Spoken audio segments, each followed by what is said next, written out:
14절 합독할까요? 여호와께서 이르시되 내가 친히 가리라.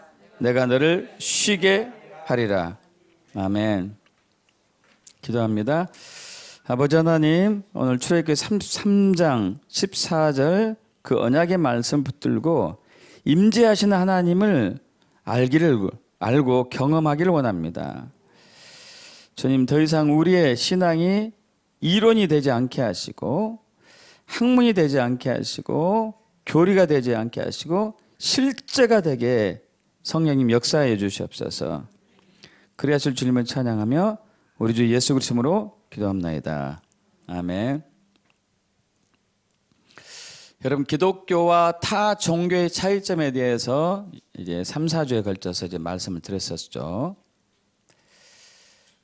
기독교는 종교가 아닌 신앙이다. 믿습니까? 종교와 신앙은 다르다 이거죠. 종교는 사람이 신을 찾아가고 진리를 찾아가는 거예요. 그래서 사람이 신을 만들고 사람이 진리를 만들어요. 사람의 모든 게 사람에서 출발합니다. 기독교는 하나님이 사람에게 찾아옵니다. 그리고 하나님이 진리시고 그리고 진리신 자신을 우리에게 보여주셔요. 우리가 연구해서 아는 게 아니고 하나님이 진리시고 하나님 말씀이 진리시고 그분이 창조시고 그분이 구원자시고 그분이 섭리자이시고 그분이 오셔서 자신이 누군지를 알리시고 우리에게 요구를 하죠. 그리고 우리 자신도 알리세요. 너는 죄인이다. 선택을 결단을 내려라. 나를 믿고 구원으로 문에 들어갈지 천국 백성이 될지 아니면 거부할지. 이게 다른 점이죠. 또 이제 이 기독교와 다른 종교의 가장 큰 차이점 중에 하나는요, 우리가 믿는 하나님은 임재하시는 하나님이에요. 임재하시는 하나님. 우리 다 같이 얘기해 볼까요? 임재하시는 하나님. 두 번 더 해볼게요. 임재하시는 하나님. 임재하시는 하나님. 이 임재하시는 하나님은, 임재하시는 신, 임재하시는 하나님은 다른 종교와 명확하게 다른 종교에 이게 있을 수가 없어요. 하나님이 임재한다. 이게 있을 수가 없습니다. 신이 임재한다. 있을 수가 없어요. 명확하게 구분되는 것이죠. 그리고 이제 하나님의 임재는 우리가 신앙생활을 하는 데 있어서 반드시 있어야 돼요. 우리가 하나님 일을 하는 데 있어서 하나님의 임재가 반드시 있어야 되고 우리가 세상을 살아가는 데 있어서 하나님의 임재가 반드시 있어야 돼요.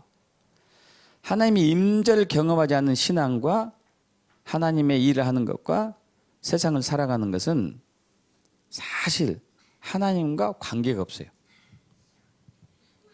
하나님과 관계가 없습니다. 하나님의 임재를 느끼며 사는 것처럼 중요한 것은 없습니다. 있어도 되고 없어도 되고 그런 것은 아니에요. 그런데 안타깝게도 너무도 많은 기독교인들이 임재라는 단어에 익숙하지가 않아요. 임재가 뭐야? 이상한데? 또 놀라운 것은 사실 많은 그리스도인들이 하나님의 임재를 사실 경험하고 있으면서도 자신이 하나님의 임재 가운데 있다는 것을 잘 몰라요. 그래서 오늘은 하나님의 임재가 무엇인가, 왜 중요한지, 또 매일의 삶에서 삶과 신앙과 사역에서 어떻게 임재를 느낄 수 있는지 좀 나눠보기를 원합니다. 하나님의 임재를 알기 전에 먼저 알아야 될 것은 두 가지가 있는데, 첫째, 기독교의 하나님은 살아계신 하나님이에요. 할렐루야. 믿습니까? 마태복음 16장 16절에 베드로의 신앙 고백, 예수님이 제자들에게 묻죠. 너희는 나를 누구라 하더냐?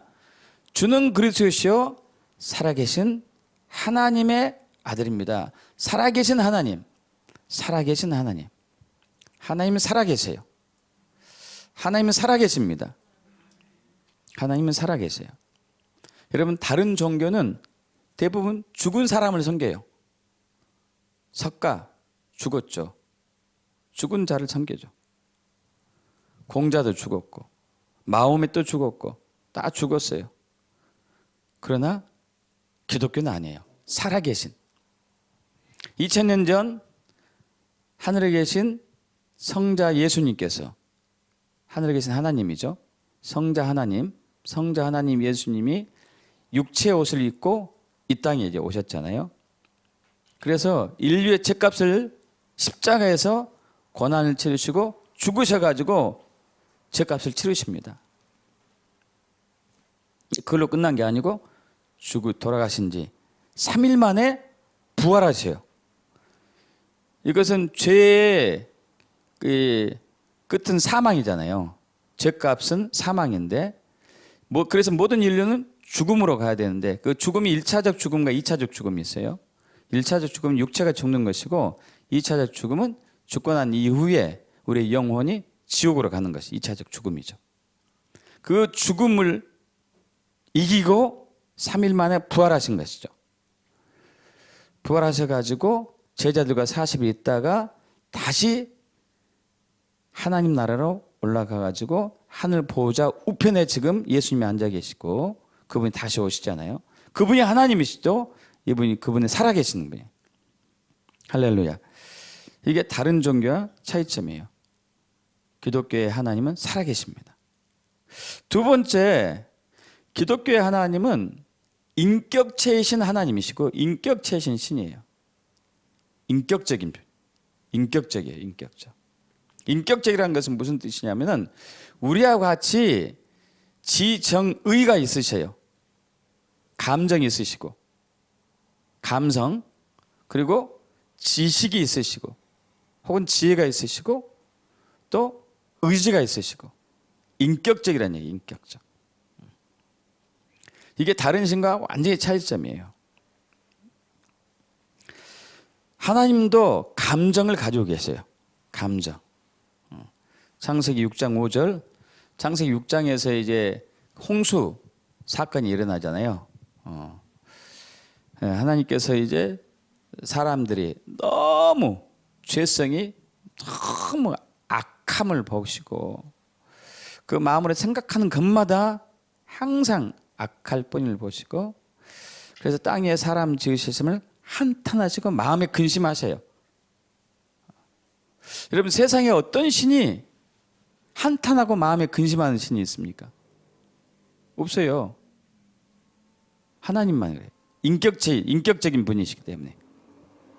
인격적인 분이기 때문에.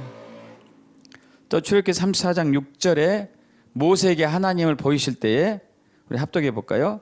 여호와께서 그의 앞으로 지나시며 선포하시되 여호와라 여호와라 자비롭고 은혜롭고 노하기를 더디하고 인자와 진실이 많은 하나님이라 인자를 천대까지 베풀며 악과 과실과 죄를 용서하리라 그러나 벌을 면제하지 아니하고 아버지의 악행을 자손 3, 4대까지 보응하리라.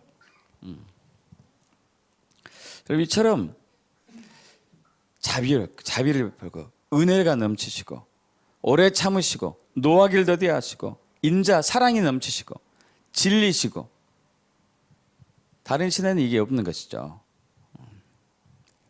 이처럼 이제 감정을 지니신 분이십니다. 분노하기도 하고 참기도 하시고 슬퍼하기도 하시고 웃으시기도 하고 그 돌아가신 피터 와그너 박사님 계셨어요. 그분이 이제 치유 사역자면서 하나님의 능력을 많이 행했는데 그분이 주로 뼈 질환을 많이 했습니다. 뼈 질환. 그래서 한 번은 이제 팔이 한쪽이 정상인데 한쪽이 짧은 분이 왔어요.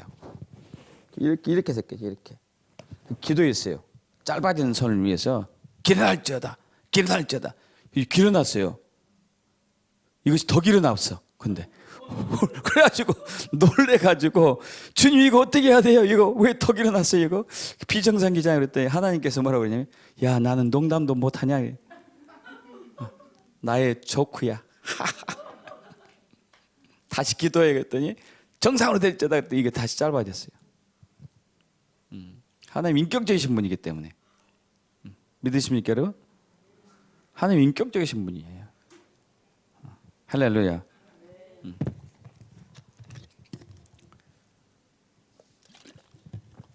또 하나님은 완전하신 지성을 소유하세요. 전지전능하시죠. 그래서 완전하신 지성을 소유하신 전지전능하신 분. 출애굽기 1, 2장에 보면은 이제 이스라엘 백성들이 하나님의 계획에 따라서 430년 동안 애굽에서 종살이 하고 있잖아요. 근데 그때 막 처참한 상황이죠. 가진 학대를 다 받고 노예처럼 수백 년 살잖아요. 그리고 때리고 먹을 것도 제대로 주지 않고 심지어 아이를 낳으면은 남자 아이는 나일강에 빠뜨려서 죽게 하고 이거 비극 중에 비극이죠. 그때 막 이스라엘 백성들이 탄원하면서 부르짖으니까 출애굽기 3장 7절에 여호와께서 이르시되 내가 애굽에 있는 내 백성의 고통을 분명히 보고 그들이 그들의 감독자로 말미암아 부르짖음을 듣고 그 근심을 알고 내가 내려가서 그들을 애굽인의 손에서 건져내고 해가지고 모세를 보내서 하나님의 목적에 따라서 계획에 따라서 이스라엘 백성을 자유케 하는 것이죠. 아시기 때문에. 사도행전 2장 23절 그분께서 하나님의 정하신 계획과 미래하심을 통하여 넘겨졌건을 너희가 그분을 붙잡아 사악한 손으로 십자가에 못 박아 죽였으나. 여러분 예수님이 이 땅에 하나님이신 예수님이 이 땅에 육체 옷을 입으셔가지고 십자가에 고난당하시고 죽으신 것은 하나님이 미리 계획하시고 미리 아신 거예요. 이건 영원 전에 미리 계획한 겁니다. 이 세상에 있기도 전에. 또 시편 139편 2절 합독할까요? 주께서 내가 앉고 일어서심을 아시고 멀리서 나의 생각을 밝히게 하시며 나의 모든 길과 내가 눕는 것을 살펴보셨으므로 나의 모든 행위를 익히 하시오니. 여러분 우리가 머릿속에 생각하는 것도 알아요. 할렐루야. 머릿속에 생각하는 것도 알아요. 우리가 행동하고 말하는 것은 물론이거니와 우리가 어디에 있든지 다 아셔요. 왜? 전지전능하시기 때문에, 인격체이시기 때문에 다 아셔요. 저를 포함한 너무도 많은 그리스도인들이 그런 하나님을 믿지 않는 것 같아. 그래서 행동을 마음대로 하고 말을 마음대로 하고 생각도 마음대로 하고 마음도 마음대로 품고 그분이 전혀 나하고 관계없는 것처럼 내가 이렇게 몰려서 숨어 사니까 하나님 날 모르시겠지? 이런 식으로. 그러지 않습니다. 그분 전지전능하기 때문에 창조주이기 때문에 우리가 무슨 생각하는 것도 알아요. 여러분 어떻게 할까요? 놀랍지 않습니까? 양자 진단, 양자학을 통해서 제가 그 비밀을 좀 깨달았어요. 일부를. 우리가 생각하면은 슬픈 생각, 기쁜 생각 할 때마다 이 파동이 달라요. 파동이. 그러니까 아는 것은 쉽더라고요. 쉬워. 파동만 체크하면은 이 사람은 나쁜 생각하고 있네. 이 사람은 기쁜 생각하고 있네. 이거 알아요. 이거. 그래서 여러분 이렇게 환자 이렇게 치유하다 보면요. 저는 그렇게 영적으로 예민하지 않지만은 어떤 분은 저를 돕는 분들이 매일매일 와서 도와주거든요. 이제 화요일 날 와서 배운 분들이 저를 도와주는 분들이 있어요. 근데 그분 중에 어떤 분들은 딱 만지면은 굉장히 여기에 아픔이 와요. 느껴요. 혹시 여기 아프세요? 그럼 분명히 아파. 또 어떤 분은 가슴을 딱 만지면서 내가 굉장히 슬퍼져요. 막 눈물이 나려고 그래요. 그때 이분이 통곡하면 울어요. 그러면 병이 나. 할렐루야. 그러니까 하나님은 어떻게 시켰어요? 우리 모든 걸 다 아시는 거지. 우리가 슬픈지 서글픈지 외로운지 기쁜지 감사한지 화가 났는지 거짓말하고 있는지 남 속이고 있는지 반역하고 있는지 반항하고 있는지 다 아는 거죠. 다 알아. 왜? 인격체이기 때문에. 인격체이기 때문에. 다른 신은 없어요. 다른 신은 이러지 않습니다. 하나님은 인격체이기 때문에 다 알아요. 또 하나님은 우리처럼 의지를 가지고 계세요. 의지. 창세기 3장 15절 내가 너로 여자와 원수가 되게 하고 내 후손도 여자의 후손과 원수가 되게 하리니 여자의 후손 내 머리를 상하게 할 것이요 너는 그의 발꿈치를 상하게 할 것이니라. 그게 이제 하와 아담의 여인이었던 하와에게 이제 하고 이제 사탄에게 심판하는 건데 하나님의 의지예요, 의지. 근데 사탄아 너는 여자와 원수가 된다. 여자가 원수가 되고 그리고 네 후손도 여자의 후손과 원수가 되게 한다. 그리고 여자의 후손은 네 머리를 상하게 할 것이다. 그러니까 나의 의지, 나 하나님의 의지다. 너는 그의 발꿈치를 상하게 할 것이다. 여자의 후손은 여기서 머리를 상하게 한다는 것은 예수님이죠. 예수님이 사탄의 머리를 깨뜨리셨죠. 사탄의 머리를 깨뜨렸다는 얘기는 사탄의 권세를 깨뜨렸다는 얘기예요. 왜? 사망을 이기셨기 때문에, 죽음을 이기셨기 때문에. 사탄은 근데 최후의 발악으로 그분 예수님의 발꿈치를 상하게 한 것이죠. 그러나 그걸 이겨냈죠. 할렐루야. 요한복음 6장 38절 합독합니다. 내가 하늘에서 내려온 것은 내 뜻을 행하려 함이 아니요 나를 보내신 이의 뜻을 행하려 함이니라. 이것의 뜻은 의지란 단어인데 델레마, 의지. 하나님의 의지, 하나님의 의지를 내가 행하고자 이 땅에 왔다고 예수님 말씀하시죠. 그래서 그분은 의지를 지니신 인격체이신 하나님이에요. 그건 다른 신에 없어요. 다른 신. 그래서 하나님은 우리가 인격적인 관계를 나누셔요. 인격적으로 관계를 나누십니다. 오늘 이제 그 출애굽기 처음에 우리가 봤던 거 여호와께서 이르시되 내가 친히 가리라 내가 너를 쉬게 하리라. 이것이 나온 이유가 뭐냐면 이게 여기서 친히 가리라 하는 것은 임재를 얘기해요. 친이라는 단어가 임재, 영어로는 presence죠. presence. 이것이 나오게 된 계기가 이거예요. 출애굽기 32장에 가면은 모세가 시내산에서 올라가 가지고 40일 동안 이제 하나님 앞에 있으면서 하나님의 음성을 듣고 하나님이 주신 십계명, 그 이제 토라를 받죠. 십계명을 받습니다. 근데 그 40일 동안 있는 동안에 백성들은 시내산 밑에 있다가 이 모세 우리 지도자가 왜 이렇게 안 와? 어떻게 해야 되지? 야, 그러면 우리가 그 신을 만들어 가지고 신을 예배하자 해가지고 모세 형 아론 대제사장이죠. 아론에게 가가지고 요구하죠. 야, 우리를 애굽에서 이끌어낸 신을 만들자. 그 우상을 만들어요. 결국 그들에게 금을 모아가지고 금송아지 만들고 금송아지를 만들어 놓고 이것이 우리를 애굽에서 인도해낸 신이다 하고 거기서 축제를 벌이죠. 이것을 안 하나님께서 이제 모세에게 시내산 위에 있는, 모세는 몰라요. 그 상황을. 모세는 하나님이 아니기 때문에 모르죠. 자기 백성들이 모세 백성은 아니지만은 이 이스라엘 백성들이 뭐 금송아지를 만들었는지 아니면 뭐 우상에게 축제를 하는지 모르죠. 그런 상태에서 계속 주님 앞에 머물고 있는데 하나님이 얘기하죠. 출애굽기 32장 7절에 여호와께서 모세에게 이르시되 너는 내려가라. 내가 애굽 땅에서 인도하여 낸 내 백성이 부패하였도다. 그런즉 내가 하는 대로 두라. 내가 그들에게 진노하여 그들을 진멸하고 너를 큰 나라가 되게 하리라.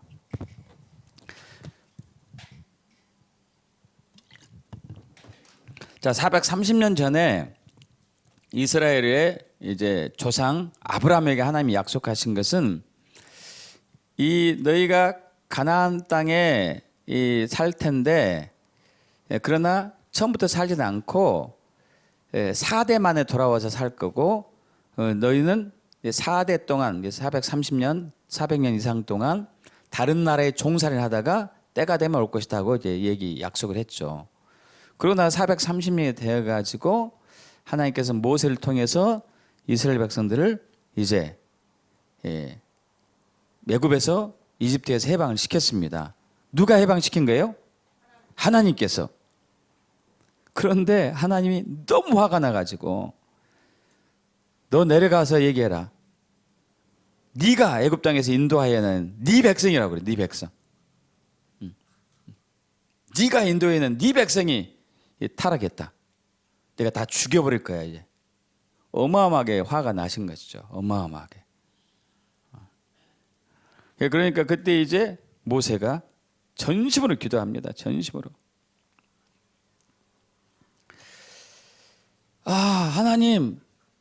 하나님께서 큰 권능으로 능력으로 이스라엘 백성들을 당신의 백성인데 이게 내 백성이 아니고 애굽에서 애굽 왕 바로를 치고 그들을 10가지 재앙을 통해서 구원했지 않습니까? 그리고 홍해바다 와서 이렇게 있는데 애굽의 군대가 막 쫓아오는데 홍해바다를 갈라지게 하고 그리고 이스라엘 백성을 통과했는데 애굽 군대가 홍해바다에 들어오니까 다시 물을 덮어서 그들 다 물속에 수장시키지 않습니까? 자, 그런데 이렇게 하신 하나님이 이제 우리를 가나안 땅에 들이기도 전에 중간에서 죽였다고 한다면 다른 나라 사람들이 생각할 때 저들이 믿는 신은 저들이 믿는 여호와는 저 백성을 가나안 땅에 들일 능력이 없으니까 다 중간에 죽게 하고 말았다 하고 할 거 아니에요. 그래서 주님께서 주의 이름을 위해서 주의 영광을 위해서 이 백성들 향한 진노를 누그러뜨려 주세요 하고 이제 탄원하는 거죠. 그러니까 출애굽기 32장 14절에 합독합니다. 여호와께서 뜰을 돌이키사 말씀하신 화를 그 백성에게 내리지 아니하시리라. 여러분 얼마나 인격적이에요. 설득하니까 탄원하니까 하나님 화를 내리는 거예요. 이게 인격적인 분이에요. 인격적인 분. 그래서 우리와 인격적으로 사랑을 나누십니다. 인격적으로 사랑을.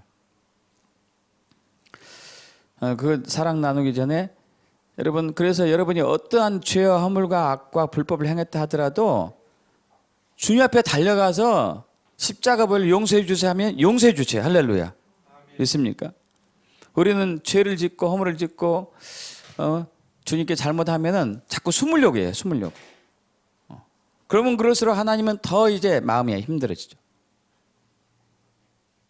그냥 주님 앞에 나와서 주님 제가 실수했어요.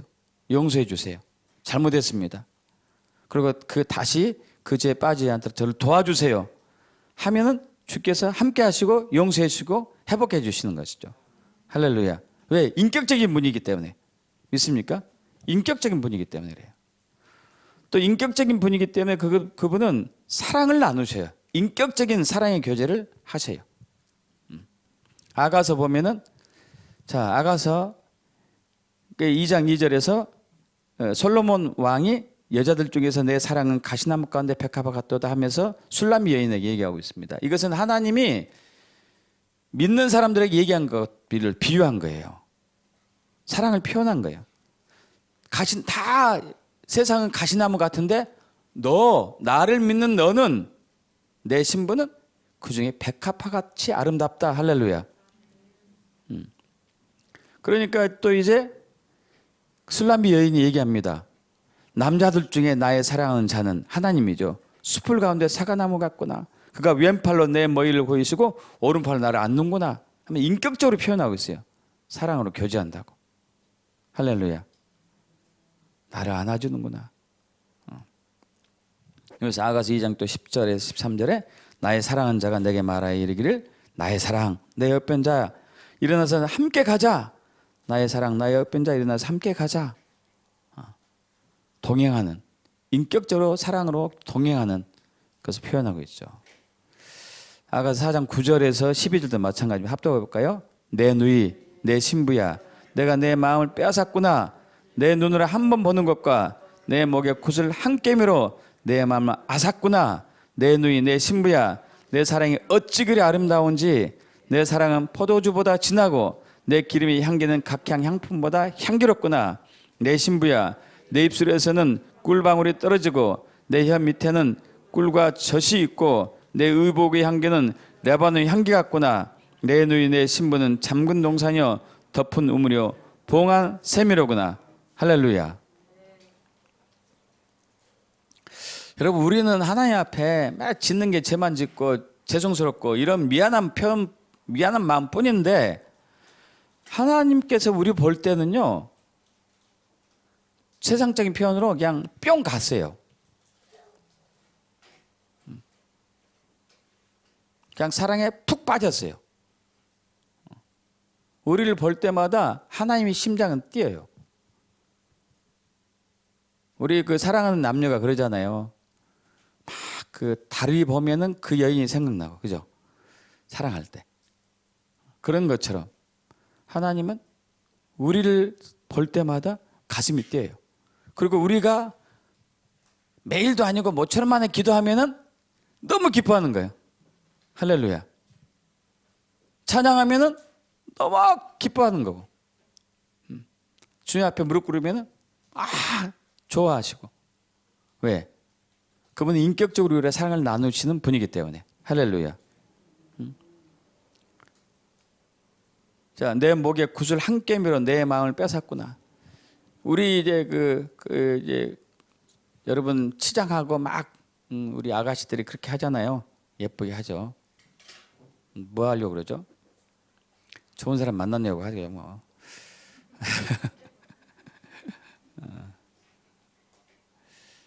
목걸이도 이쁜가 하고 귀걸이도 이쁜가 하고. 근데 이제 하나님도 마찬가지예요. 우리가 딱 목걸이 하는 것을 본 순간에 그 목걸이에 마음을 다 먼저 뺏어갔어요. 여러분, 그 목걸이 뺏긴 게 아니겠죠, 그죠? 우리란 존재 자체에 마음을 뺏긴 거겠죠. 할렐루야. 우리란 존재 자체에 마음을 뺏긴 거예요. 그래서 우리가 하는 무슨 말이든지 기쁜 거예요. 제가 이제 손주들을 이렇게 보니까, 키워보니까 하나님 마음을 조금 알겠어요. 조금 알겠어요. 울어도 이쁘고, 대소변 봐도 이쁘고, 짜증내도 이쁘고, 다 이쁘더라 하는 짓이, 모든 게. 하나님은 더 그러신 것 같아요. 우리를 볼 때마다 우리가 살아가는 것 자체를 이쁘게 보는 것 같아요. 할렐루야.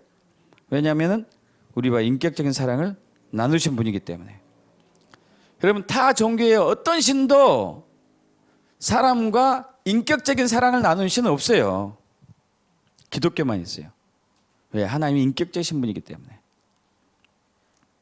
여러분, 이슬람은 두 가지를 해요. 하나는 한 손에는 코란, 경전을 들고 있어요. 또 한 손은 칼을 들고 있습니다. 그들의 법이에요. 그래서 요구하는 게 뭐냐면은 코란을 믿을래? 아니면 죽을래? 이건 인격적이지 않죠. 인격적이지 않아요. 그리고 더 놀라운 것은요, 코란이 경전에, 세상 어느 경전도 마찬가지지만 하나님 아버지라는 단어가 없어요. 이게 놀라운 거예요. 우리는 아버지 하나님 하늘에 계신 우리 아버지 그러잖아요. 코란 경전에는 하나님을 아버지라고 안 불러요. 왜 그러냐 하면은, 자, 이스마엘의 후예들이거든요. 이제 코란을 믿는 이슬람교는 이스마엘의 후손이에요. 그러니까 아브라함이 75세 때에 하나님의 부르심을 받았어요. 그래서 갈 때 여기 가나안 땅에 이제 들어갑니다. 그때 아내 나이가 65살. 출산의 시기는 다 지났죠. 근데 하나님께서 그들에게 너희 후손이 하늘의 별처럼 바다의 모래처럼 많겠다고 합니다.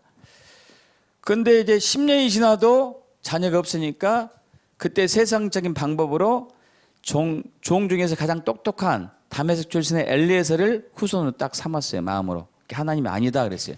네 몸에서 날 자가 너희 씨다. 이렇게 얘기하니까 또 몇 년 지나가지고 아브라함이 아내 사라가 자기 여종을 아브라함의 첩으로 드려요. 그래서 애를 낳게 하는 게 이스마엘이에요. 이스마엘을 후손으로 여기고 살고 있는데 하나님이 오셔가지고 아니다. 너희 부부에서 날 자가 너희 씨다. 해가지고 100살 때 이삭을 낳죠. 그래서 이삭을 통해서 야곱이 나오고 야곱을 통해서 12아들이 나오고 그 후손들이 이스라엘을 이제 세우게 되죠. 원래는 육적으로 세상적으로 보면 이스마엘이 첫 아들이에요. 이스마엘이 첫 아들. 근데 이스마엘이 나중에 버림받아요. 엄마와 같이. 엄마 하갈과 이스마엘이 사라로부터 버림받죠. 왜냐하면은 이제 이스마엘이 이삭보다도 나이가 10몇 살 많잖아요. 그러니까 이제 조그마니까 계속 학대하는 거예요. 그러니까 사라의 본부인이 가만히 있을 수 없죠. 아니, 저 첩의 자식이 내가 본부인이 있는데 내 아들을 얕잡아봐? 너무 저러면 가만 안 두지. 하고 아브라함한테 가서 얘기합니다.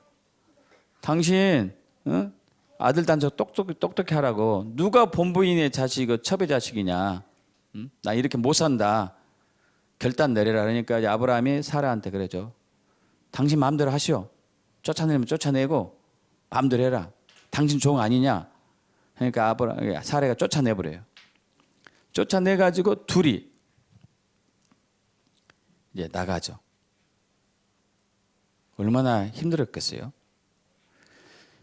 이스마엘이 아버지에 대한 상처가 있을까요, 없을까요? 엄청나게 크죠. 엄청나게 컸어요.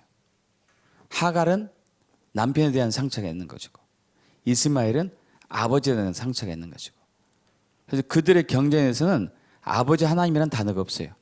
왜? 아버지에 대한 상처 때문에. 그래서 고아의 영으로 살아가는 거예요. 고아의 영. 그들은 고아처럼 유리하며 사는 거죠. 세상 종교가 그래요. 세상 종교가. 사탄 마귀는 요한복음 10장 10절 합독합니다. 도둑이 오는 것은 도둑질하고 죽여 멸망시키는 것뿐이요 내가 온 것은 양으로 생명을 얻게 하고 더 풍성히 얻게 하려는 것이라. 여러분, 무당들이 주로 무속인들이잖아요. 공통적인 특징이 있어요. 가정이 다 파괴돼. 그 무속인이 남편을 귀신보다 좋아하면은 쳐내요. 두 사이를 갈라지게 만들어.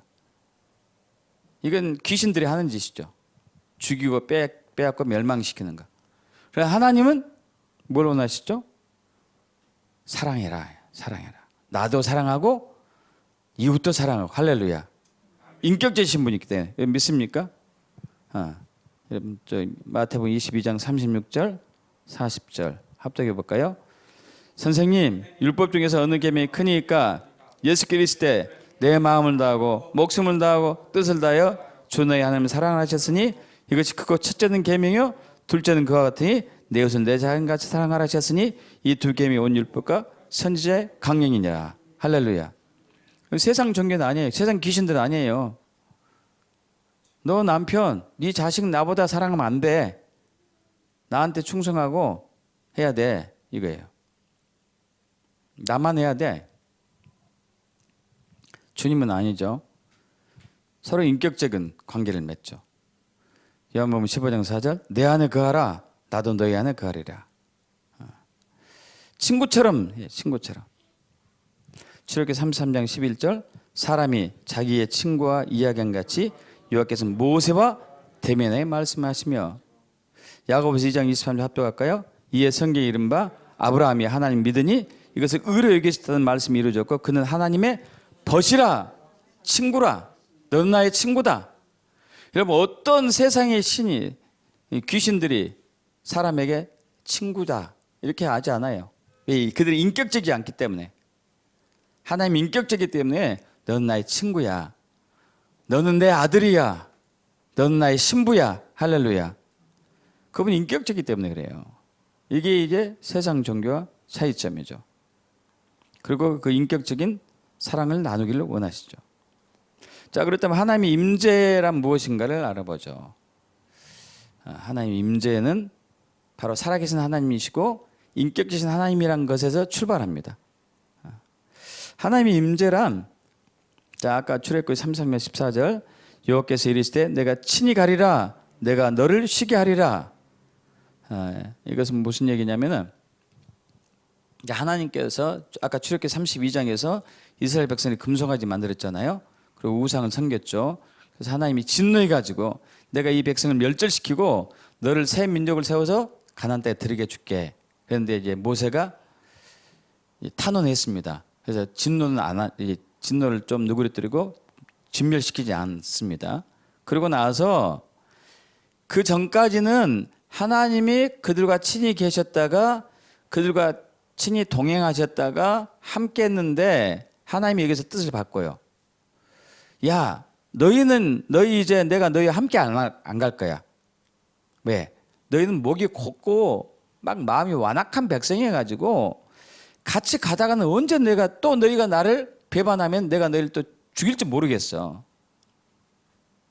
같이 가진 않고 다만 너희의 천군 천사를 보내가지고 안전하게 가나안 땅에 들어가게 할 거다. 이렇게 얘기하죠. 모세가 또 여기서 이제 기도합니다. 주님이 안 가면 나도 안 갈 거예요. 언제든 우리를 당신의 백성으로 했는데 우리를 버려둔 거나 마찬가지 않습니까? 난 여기 있을 거예요. 그럼 이건 정말 놀라운 결단이었어요. 왜냐하면 이 광야는 물이 없잖아요. 그리고 살 집도 없고 양식도 없고 먹을 것도 없고 매일 아침에 쏟아지는 만나를 먹고 살고 있고 그리고 가끔 주시는 메추라기 먹고 고기 먹고 있고 이걸로 하고 있는데 밤에는 춥고 낮에는 덥고 주변에 풀 한 포기 찾기 힘든 이 어려운 척박한 땅에서 모세가 주님 가지 않으면 함께 하지 않으면 임재하지 않으면 나도 안 갑니다. 결단을 내린 거죠. 하나님이 야 그래 내가 친히 갈게 함께 할게 얘기하는 거예요. 임재가 있을 거예요. 임재할게 얘기죠. 지금 이제 현대 교회에 너무나 많은 교회들이 하나님의 임재 없이 신앙생활을 했고 임재가 없는 예배를 하고 있고 임재 없이 삶을 살아가고 있고 하나님의 임재 없이 하나님의 일을 하고 있는 게 안타까워요. 그래서 이 친히 가리라, 이 친이란 단어가 히브리어로 파님이란 단어인데 얼굴, 면전이라는 얘기예요. 얼굴이라는 얘기는 내가 너와 함께 할게, 동행할게 한다는 얘기거든요.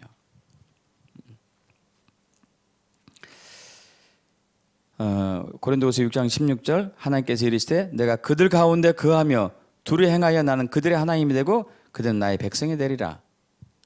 그러니까 주님께서 친히 그들 가운데 돌아다니신다는 얘기예요. 인격적으로. 마태복음 18장 20절 두세 사람이 내 이름으로 모인 곳은 나도 그들 중에 있느니라. 믿습니까?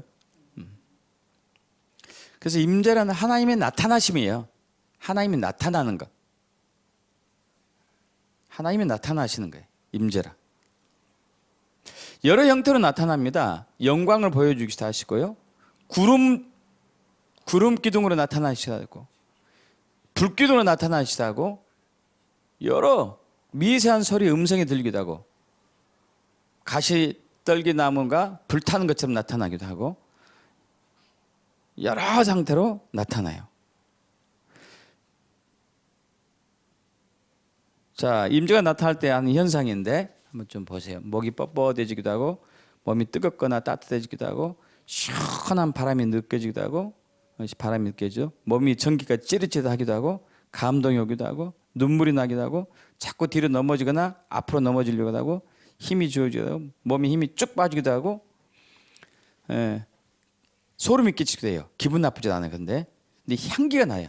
갑자기 향기가 나기도 하고 몸이 떨리거나 흔들리기도 하고 저릿저릿한 느낌도 하고 몸이 흔들리기도 하고 근육이나 피부의 한 부위가 떨리기도 하고 막 호흡이 막 벅차기도 하고 신체 부위가 커진 느낌도 있고 꼭 물을 쭉 시원한 물을 마신 느낌도 들고 잔잔하게 뭔가 내려온 느낌도 가고 영적인 생각이 나면 흥분되기도 하고 막 기쁨이 충만하게 하고 소리가 질러지기도 하고 입으로 바람이 불어지기도 하고 또 하나님을 경외하는 마음이 있기도 하고요. 방언으로 찬양이 나기도 하고 막 빛이 임하는 것이 느껴지기도 하고 배가 묵직이면서 막 이렇게 꾹꾹 대는 거 또 술이 취한 것 같이 어지럽기도 하고 잠이 오는 것까지 졸음이 나른해지기도 하고 이 외에도 굉장히 많아요. 굉장히 많아. 거의 모든 부분들을 저도 이제 경험을 한 적이 있는데요. 다 여러분 느끼는 증상 중에 하나예요. 임재가 왔었을 때. 자, 근데 이런 임재가 있게 되면 무엇을 하려고 주님은 우리에게 임재를 보이시는가 이게 나타나시는가 목적이 있을 거 아니에요. 목적. 그 목적. 여러분 하나님 임재하시면 참 회개가 터져 나옵니다. 진짜 온전한 회개가 터져 나와요. 저번에도 한번 이제 제가 아는 약사님 간증한 적이 있었었는데 그분이 이제 예수 믿지 않다가 어찌어찌 해가지고 교회 다니고 교회 다니다가 말씀을 읽게 되는데 로마서 3장에 있는 의인 없나니 하나도 없다는 말씀을 붙들고 마음이 계속 이제 꺼림칙했었는데 우연하게 그 성도들과 이제 기도원 가가지고 기도원 간 가운데 하나님의 임재를 경험했어요. 하나님의 임재를. 그 텔레비전 화면 같은 것들이 자기 앞에 쫙 보이면서 아주 조그만 애가 죄 짓는 것을 보였죠. 죄 짓는 것. 그 아이가 점점점 자라면서 수많은 죄를 짓는 것을 봤어요. 그 약사님은 자기가 죄인이 아니라고 믿었었어요. 나는 죄인이 아니다. 난 그래서 구원 같은 거 필요도 없다. 내가 나쁜 짓 한 적도 없는데 무슨 죄인이냐. 그런데 자기가 자라온 아주 갓난애부터 자라온 모든 삶이 죄의 투성이를 보고 통곡하면서 그랬죠. 하나님의 임재를 경험한 거예요. 그러면서 이제 자기가 기도하죠. 주님, 그럼 제가 어떻게 해야 됩니까? 그래서 내가 너를 위해서 십자가에 너의 죗값을 가지고 죽었지 않냐. 나를 믿기를 원한다. 그래서 이분이 예수 믿게 된 것이죠. 그럼 하나님 임재하시면은 주님을 더 알게 돼요. 주님. 에베소 1장 10절 합독할까요? 우리 주 예수 그리스도 하나님 영광의 아버지께서 지혜와 계시를 주사 너희에게 주사 하나님을 알게 하시고 자 세상 종교는 사람이 신을 찾아간다고 했습니다. 여러분 사람이 신을 찾아간다고 해서 신을 만날 수도 없어요. 그들이 만든 신을 신이라고 여기는 거죠. 그러나 기독교는 하나님께서 사람에게 찾아오셔가지고 자기가 누군지를 보여주셔요. 누군지를. 그리고 우리를 믿음으로 요구하세요. 믿음으로 인도하는 거죠. 믿음으로 인도하는 거. 그래서 주님을 더 알게 되죠. 전지하시는 하나님. 아브라함에게 이제 창세기 15장에서 아브라함에게 나타나십니다. 하나님께서. 자주 나타나셨죠. 하나님께서. 성경은 자주인데 이따금씩 나타나신 거예요. 5년마다 5년마다 아니지 5년에 10년 뭐 20년 있다가 나타나시기도 하고. 근데 이때 15장에서는 나는 완전한 자다. 너는 나 앞에서 완전하라. 완전하다 하시는 완전하신 하나님. 그러고 나서 이제 너희 후손을 하늘의 별처럼 바다의 별처럼 많아지게 할 것이라고 했을 때에 아브라함이 이것이 그때 이제 내 후손은 여기 다메섹 출신 엘리에셀입니다 하고 얘기하는데 아니다. 네 몸에서 날짜가 네 씨다고 얘기해요. 자, 이것을 아브라함이 믿었어요. 왜 믿게 됐냐면 하나님이 먼저 나는 완전한 하나님이라고 나타났기 때문에 완전하신 하나님을 믿게 된 거예요. 평강의 하나님, 여러분 마음이 평강하려면 평강의 하나님 만나기를 축복해요. 평강의 하나님 만나셔야 돼. 전능하신 하나님 만나야지만이 뭔데 할 수 있다는 것을 믿어요. 믿습니까? 기쁨의 영이, 기쁨의 하나님이 우리에게 임하면 진짜 기뻐요. 진짜 기뻐. 1994년 1월 달에 1월 달인가 제 기억 안 나는데 어쨌든 1994년 토론토 공항교회에 기쁨의 하나님이 찾아왔어요. 거기 있는 성도들이 다 웃었어요. 다. 저희도 이제 제가 여기 그 2008년도에 집회할 때 열방 선교회 집회할 때 기쁨의 하나님이 찾아오셨어요. 거기 있는 성도들 다 웃었어요. 그러면서 웃는 동안에 질병이 나왔어요. 할렐루야. 그분이 어떤가를 보여주시죠. 또 하나님이 임재하시면 부르심이 뭔지 알게 돼요. 내 부르심이 뭔지, 나의 부르심이 뭔지. 저도 저의 부르심에 대해서는 몰랐었는데 주님이 임재해서 알았어요. 임재해서 알았기 때문에 제가 이제 신대원을 다니게 되고 목회를 하게 된 것이죠. 또 하나님이 임재하시면은 하나님의 능력, 또 하나님 나라의 능력이 강력하게 나타나요. 강력하게. 요즘 이제 제가 치유를 매일매일, 거의 매일, 월요일 빼고 계속 매일 하잖아요. 하면서 정말 놀라운 일들이 많이 일어나고 있습니다. 가면 갈수록 이게 치유 역사가 강력하게 나타나더라고요.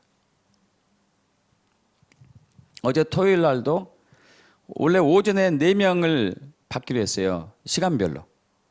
한꺼번에 오지는 않고 시간별로 받기로 했는데, 아니 마지막에 오는 분이 2분을 더 데려왔네. 6명이에요. 6명. 9시 반부터 시작해가지고 1시 반까지 딱 하면은 4사람 할 수 있거든요. 그리고 30분 딱 식사하고 2시부터 또 2팀이 오기로 했거든요. 2시부터.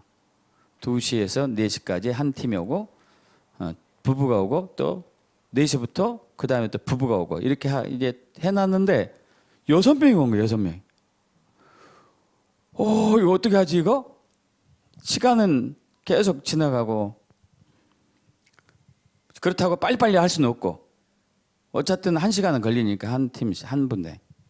그래서 계속 하면서 어떻게 해야 되죠, 주님 이거? 어떻게 해야 되지? 근데 그 중에 마지막에 오신 분이, 이분은 제가 상담을 해야 되겠더라고요. 왜냐면은 그 집사님의 딸이 틈만 나면 자기 손을 그어버려요, 칼로. 자살하는 거예요, 자살. 이분은 이틀 전에 목요일날 와서 치료 받았었어요.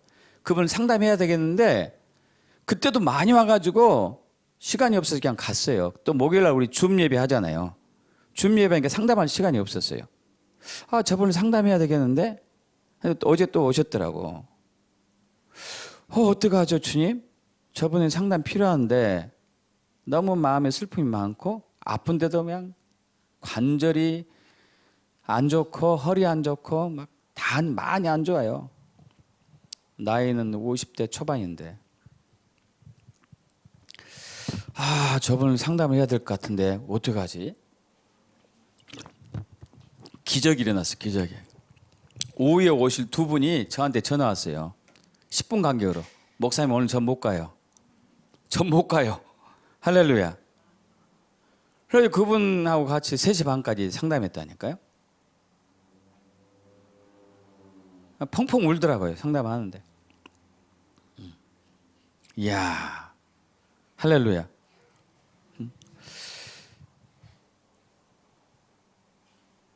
생각하는 것도 아셔야, 할렐루야. 믿습니까? 저분 섬겨야 되는데 어떻게 해야 되죠? 아시는 거예요, 주님이. 그 능력을 베푸시고. 요즘 치유할 때 손에서 막 불이 나온대, 불이. 그래서 저번에 목요일 날 이제 한 권사님인데, 권사님. 이분이 목요일 날 그분 때문에, 그분 치유하는데 굉장히 힘들었어요. 한 1시간 정도 딱 하면은 확 풀리는 게 느껴지거든요.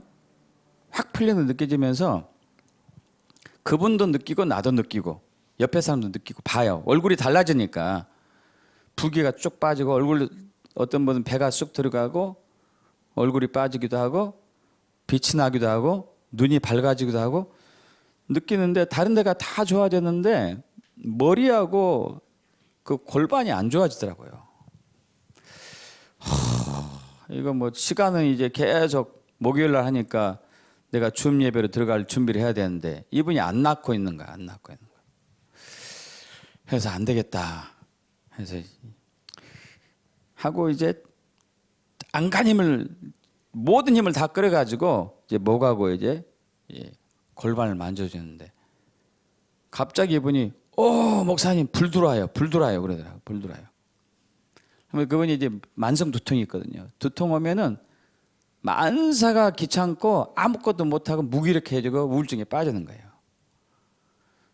그러고 나서 이제 좋아졌어요. 그래서 이 정도면 됐다 하고 이제 저쪽에 가서 누워 계시라고 그러고 다른 분 또 이렇게 치유했는데 이제 제가 토요일 날 전화해봤죠. 어떻게 됐어요? 좀 어때요? 했더니 마지막 때 이렇게 딱 치유받는데 불이 확 들어오면서 머리가 시원해지더래요. 할렐루야. 그러면서 이제 거기서 그동안 괴롭혔던 두통에서 나은 거예요. 여러분, 하나님 임재가 함께 했을 때 치유가 강력하게 나타나요. 믿습니까? 여러분, 믿는 사람들은 반드시 임재를 경험합니다. 믿습니까? 하나님 임재를 경험하는데 우리가 몰라요. 그걸 몰라. 누가복음 24장에 보면은 예수님께서 23장에서 누가복음 23장에 돌아가시죠. 십자가에 돌아가시죠.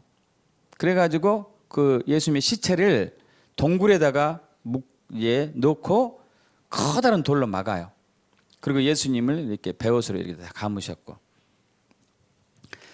그러고 나서 이제 그 안식 후 첫날에 그 예수님의 어머니 마리아, 귀신 들렸다가 나은 마리아, 또 야고보의 모친 마리아 하고 여자들 몇 명이서 이제 어떻게 되는 건가 하려고 이제 갔습니다. 갔는데 커다란 돌이 이제 옆으로 밀려나 있고 무덤이 보이는 거예요. 그럼 예수님 시체라도 우리가 가져오자 하고 갔는데 예수님 시체가 안 보였어요. 왜? 부활하셨기 때문에. 할렐루야. 부활하셨기 때문에. 그래가지고 근심합니다. 시체가 어디 갔지? 시체가 어디 갔지? 막 근심하고 있는데 그때 이제 천사가 나오죠. 그래서 이제 너희 예수님께서 살아계실 때 얘기했지 않냐? 십자가에 죽으셨지만은 죄인들은 넘겨져 십자가에 죽었지만 제3일에 살아날 것이라고 얘기했지 않냐? 예수님 부활하셨다. 제자들에게 알려라 하니까 이제 이 여인들이 제자들에게 알리죠. 제자들이 알리니까 제자들이 잘 믿지 않는 거예요. 그래서 이제 그 중에 두 제자가 예루살렘에서 엠마오로 하는 거기로 이제 가는 중에 대화하면서 야, 그런 일이 있을까? 진짜 부활했을까? 진짜 살아났을까? 야, 하면서 이 두 제자가 이제 가고 있습니다. 두 제자가. 그 제자 중에 하나는 글로바인데, 근데 그때 예수님이 나타나셨어요. 예수님이 나타났는데 제자들이 그 예수님인지를 몰라요. 왜? 부활하신 예수님이니까 모습이 좀 달랐죠.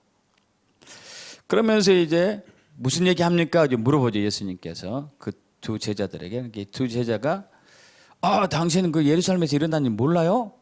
여기 사람 아닙니까? 하면서 자세히 얘기하죠. 그런데 갔더니 시체가 없더라니까요. 와, 어떻게 된 일인지 우리가 분간할 수가 없어요. 왜 시체가 사라졌을까? 시체가 어디 갔을까요? 막 이렇게 이제 얘기하는 거예요. 그러니까 예수님이 그때 얘기하죠. 왜 믿지 않느냐? 성경에 나와 있지 않느냐? 부활한다고, 다시 살아난다고. 그래서 이제 얘기를 이렇게 막 풀어주니까 그 말이 맞는 것 같은데 하면서 그 제자들이 우리랑 같이 식사 좀 합시다. 해서 이제 같이 함께 식사를 하게 되죠. 예수님과 같이. 그리고 이제 음식 먹을 때에 이제 예수님이 그들에게 떡을 나눠주셔서 주는데 누가복음 24장 30절, 30절 합독합니다. 그들과 함께 음식 잡수실 때에 떡을 가져서 축사하시고 떼어 그들에게 주시니 그들의 눈이 밝아져 그인 줄 알아보더니 예수는 그들에게 보이지 않는지라. 떡을 딱 먹는 순간에 눈이 확 떠져가지고 예수님인지 안 거예요. 이제 예수님이셨구나 하는데 사라져버린 거 바로. 그 전에 예수님이 계셨잖아요. 할렐루야. 몰라요. 몰라. 우리가 하나님의 임재를 평소에 체험하고 있는데 모르는 거예요. 인지하지 않거나 모르는 거죠. 여러분, 하나님의 임재는 하나님 백성들의 고유한 특권이에요. 할렐루야. 특권이죠. 하나님 백성만 누릴 수 있는 고유한 특권입니다. 모든 하나님의 백성들에게, 하나님 자녀들에게 하나님이 임재하세요. 함께 하세요. 우리가 못 느끼고 있는 거지. 왜 임재가 가능하냐면은 성령 하나님이 계시기 때문에 그래요. 예수님께서 육체로 이 세상에 계속 계셨다면은 모든 사람들 하나님의 임재를 경험하지 못했을 거예요. 제자들만 경험했겠죠.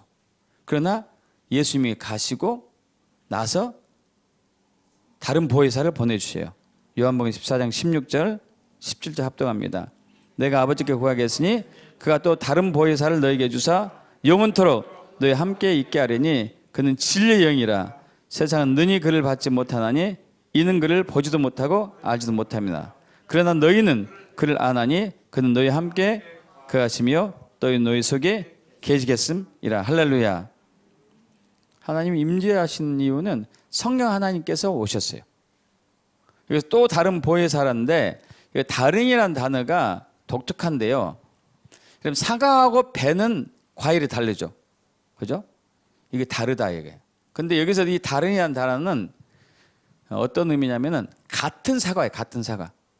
사과인데 그러나 이 사과하고 이 사과는 또 달라요. 그죠? 이때 다른이라는 표현을 써요. 그러니까 삼일체 하나님에서 성부 하나님이 계시고 성자 예수님이 계시고 성령 하나님이 계시는데 이분은 한 분이면서도 위격이 다르다 이거예요. 위격이 다르다. 성령 하나님이 오신 것이죠. 예수님이 가시면서. 근데 예수님이 육체로 계실 때는 제한된 몇몇 사람에게만 있었지만은 성령님이 하나님이 오시면서 믿는 모든 사람에게 임재할 수 있게 된 거예요. 할렐루야. 누구나 임재를 경험해요. 임재를. 믿습니까? 그런데 그 중요한 것은 임재하신 하나님을 그 임재를 계속 우리가 누려야 돼요. 계속 느껴야 돼요. 우리의 삶에서, 신앙에서, 사역에서 모든 게 느껴져야 돼요.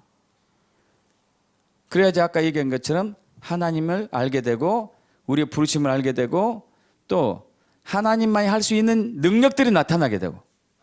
믿습니까? 우리가 하는 일이 모두가 형통하게 되는 것이고 우리가 기도한 대로 응답받는 것이고 하나님 임재가 있었을 때 그럼 어떻게 해야 되는가? 어떻게 되는가? 믿음으로 임재를 사모해야 돼요. 히브리서 11장 6절 합동합니다. 믿음이 없이는 하나님 기쁘시게 하지 못하나니 하나님께 나아가자는 반드시 그가 계신 것과 또한 그가 자기를 찾는 자들에게 상 주시는 이심을 믿어야 할지니라. 하나님은 살아계심을 믿어야 될 것이고 하나님이 인격적인 하나님이신 믿어야 될 것이고 내가 그분을 구하면은 나와 함께 하신다는 것을 믿어야 되는 거예요. 반드시 나와 함께 하신 하나님 믿어야 돼요. 그가 계신 것, 하나님께 나아가는 그가 계신 것, 그가 뭐 임재하는 것을 믿어야 돼요. 하나님 임재하신 분이구나. 다른 세상의 잡신들은 임재가 없어요. 비인격적이죠. 그들은 살아있지도 않고 비인격적이에요. 그러나 하나님은 살아계시고 인격적이신 분이시고 함께 하신 분이. 할렐루야. 믿어야 돼요. 그래서 그 사모하셔야 돼요. 임재를 사모해야 돼요. 원해야 돼요. 원해야 돼. 그분은 인격적이기 때문에 원하신 분에게 임하셔요. 할렐루야. 주님, 저는 주님의 임재를 원해요. 주님의 영광을 원해요. 주님 보기를 원해요. 주님 알기를 원해요. 할렐루야. 두 번째는 하나님 목적으로 삼아야 돼요. 우리 지난주에 하나님을 수단으로 삼는 신앙이 거짓 신앙이라고 했어요. 기복신앙. 하나님 목적 삼지 않고 수단 삼는 거. 나의 성공을 위해서, 우리 가정의 번영을 위해서, 우리 교회의 부흥을 위해서 하나님 수단 삼는 거. 이게 기복신앙이거든요. 하나님은 우리의 목적이에요. 목적. 우리의 모든 것이 해야 되거든요. 시편 24편 6절 합독합니다. 이는 여호와를 찾는 족속이요 야곱의 하나님 얼굴을 구한 자로다. 하나님을 목적 삼는 것. 목적 삼는 것. 여러분, 하나님 목적 삼는 것인데, 자, 야고보서 4장 4절에서 5절 합독합니다. 가늠한 여인들아, 세상에 벗던 것이 하나님과 원수됨을 알지 못하느냐? 그런 누구든지 세상에 버시되고자 하는 자는 스스로 하나님과 원수되는 것이니라. 너희는 하나님이 우리 속에 거하게 하신 성령이 시기까지 사모한다 하신 말씀을 헛된 줄로 생각하느냐. 자, 우리가 하나님을 수단 삼았을 때, 세상의 성공을 위해서 하나님을 수단 삼았을 때 우리 안에 계신 성령님이 시기, 질투하면서 우리를 탄식하면서 바라봐요. 인격체이기 때문에. 여러분 그러잖아요. 부부가 이게 있는데, 부부가, 여러분 이런 부부가 있으면 안 되겠죠. 350일 동안은 자기 아내, 자기 남편 사랑하고 5일간은 다른 사람 사랑하고. 그러기를 않기를 축복합니다. 그러면 안 되잖아요. 그러면 오직 한 분만 사랑해야 되죠. 인격체이기 때문에요. 그래서 우리가 수단 삼으면 안 돼요. 그리고 세 번째는 인격적으로 친밀한 사랑의 교제를 누려야 돼요. 나눠야 돼. 시편 25편 14절 여호와의 친밀하심이 그를 경외한 자에게 있으며 그의 언약을 그들에게 보이시로다. 아가서 2장 2절과 10절 여자들 중에 내 사랑 가시나무 가운데 백합과 같도다. 나의 사랑하는 자가 내게 말해 이르길 나의 사랑 내 옆은 자에 일어나서 함께 가자. 나의 사랑 나의 옆은 자에 일어나서 함께 가자. 여러분 아까 하나님께서 우리에게 마음을 다 뺏겠다고 얘기했어요. 우리가 움직이는 것, 우리가 말하는 것, 우리 행동하는 것만 봐도 기뻐요. 기뻐. 근데 우리가 그때 주님 사랑합니다 라고 고백했을 때는 얼마나 기쁜지. 얼마나 기쁜지. 우리 선주 녀석 여기 한 할아버지 사랑해요 단어를 쓰기 시작한 지가 몇 달 안 됐어요. 몇 달 안 됐어요. 우리가 그에게 사랑을 표현한 것은 태어나면서 했죠. 사랑해 시원아, 사랑해 시원아, 사랑해 시원아. 근데 저도요 할아버지 사랑해요 표현한 것이 몇 달 안 되더라고요. 근데 그것을 들으면은 얼마나 좋은지 그러잖아요. 얼마나 좋은지. 하나님 아버지는 더 기뻐한다니까요. 하나님 사랑합니다. 하나님 사랑합니다. 하나님 사랑합니다. 그럼 또 임재를 계속 하려면은 임재가 있는 곳에 머무셔야 돼요. 임재가 있는 곳에. 임재가 있는 곳에 머물러야 돼요. 열왕기상 8장에 보면은 솔로몬이 여호와의 성전을 짓고 난 이후에 하나님의 성전을 짓고 난 이후에 언약궤 아버지 다윗이 장막에 두었던 언약궤를 모셔다가 여호와의 성전에 딱 갖다 놓습니다. 갖다 놓는데 그때 하나님의 영광이 임해요. 하나님의 영광이. 하나님의 임재가 임한 거예요. 구름으로 임했어요. 구름으로. 구름이 성전에 쫙 하는데 거기는 제사장이 다 쓰러진 거죠. 토미 테니이란 목사님이 있는데 그 토미 테니가 그때 파사데나에서요 집회할 때 제가 기억하는 최한 목사님 교회였던 것 같은데 최한 목사님 교회에서 집회하는데요 하나님의 영광이 딱 임했어요. 임하니까 크리스탈 강대상이 굉장히 큰 게 있었는데 꽝 하는 소리가 나면서 이 둘이 쫙 쪼개졌어요. 딱 쪼개지면서 거기는 모든 사람 다 쓰러졌어요. 다 쓰러지면서 이제 못 일어나는 거예요. 그 영광의 무게 때문에. 무게 때문에. 근데 그 찬양 그 인도자가 쓰러졌는데 쓰러지면서 방언이 터진 거예요. 방언으로 샬라샬라 막 이렇게 하고 있는데 하필이면 이제 마이크가 있어가지고 방언이 막 터지고 사람들이 어떤 사람은 울부짖고 어떤 사람은 막 웃고 어떤 사람은 회개하고 어떤 사람은 방언하고 다 누워가지고 일어나지도 못한 채 하나님의 영광이 임하니까 하나님의 임재가 있는 곳에 머물러야 돼요. 근데 요즘은 이런 게 별로 없어. 목요일 날 매주 하는 줌 예배에 여러분 참여하세요. 임재가 있어요. 하나님 임재가. 화요일 날 치유 집회도 참여하세요.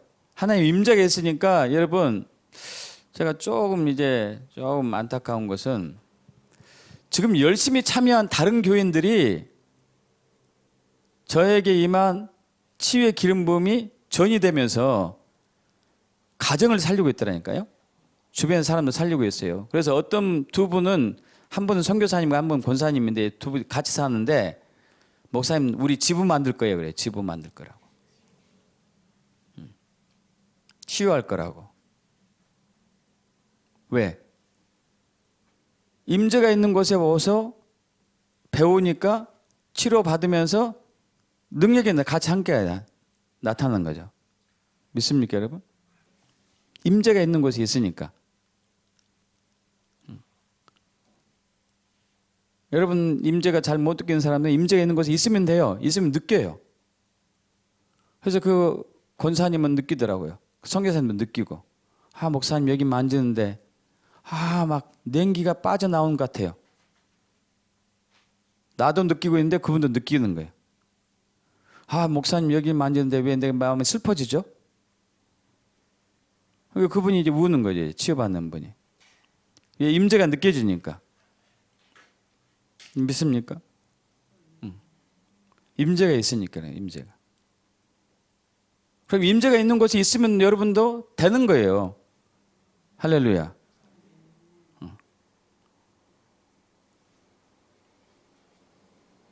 그리고 하나님께서는 그 임재를 우리에게 계속 주기를 원하셔요.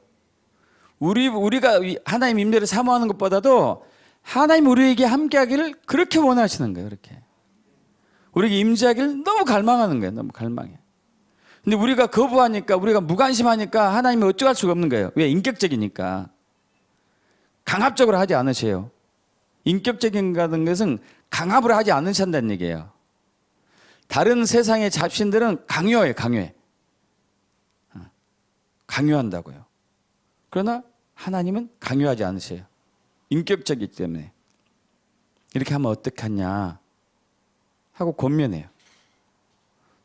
나는 너 사랑하는데 너도 나 사랑하면 안 되겠니? 이렇게.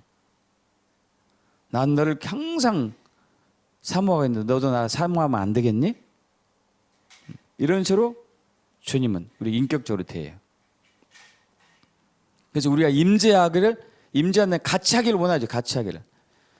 같이 사역하고, 같이 예배하고, 같이 기도하고, 같이 하나님이 일하고, 같이 우리가 동행하고, 같이 우리가 하는 일을 같이 해주고. 할렐루야.